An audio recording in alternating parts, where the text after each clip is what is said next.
দখলদার ইসরায়েলের প্রধানমন্ত্রী বেনিয়ামিন নেতানিয়াহু জাতিসংঘের অধিবেশনে ভাষণ দিয়েছেন শুক্রবার ২৭ সেপ্টেম্বর।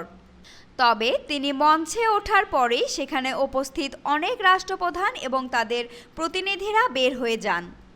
বার্তা সংস্থা আনাদোলো জানিয়েছেন, প্রথমে তুরস্কের স্থায়ী দ্রুত অধিবেশন কক্ষ থেকে বের হয়ে যান, এরপর একে একে তার পিছনে অন্যরাও বের হয়ে যেতে থাকেন। যুদ্ধ অপরাধের অভিযোগে অভিযুক্ত নেতানিয়াহুর ভাষণ প্রত্যাখ্যানে বিশ্ব নেতাদের প্রতি আহ্বান জানিয়েছেন ফিলিস্তিনি সশস্ত্র গোষ্ঠী হামাস। এক বিবৃতিতে গোষ্ঠীটি বলেছেন, নেতানিয়াহু ৪১,০০০ ফিলিস্তিনিকে হত্যা করেছেন। তার জাতিসংঘে ভাষণ নয়, কারাগারে থাকা উচিত।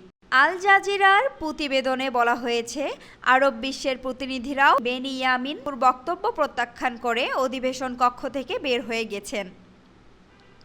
সাধারণ পরিষদের সরাসরি প্রচারিত অনুষ্ঠান দেখা গেছে। নেতানিয়াহুর বক্তব্য শুরু করার পর অধিবেশন কক্ষের বেশিরভাগ আসনেই খালি পড়ে আছে। নেতানিয়াহু প্রায় আধা ঘন্টার মতো কথা বলেছেন। ওই সময় তিনি হামাস ও হিজবুল্লাহকে নিয়ে আলোচনা করেন। নেতানিয়াহু বলেন, যতদিন পর্যন্ত তারা তাদের লক্ষ্য অর্জন না করবেন ততদিন গাজায় যুদ্ধ অব্যাহত রাখবেন।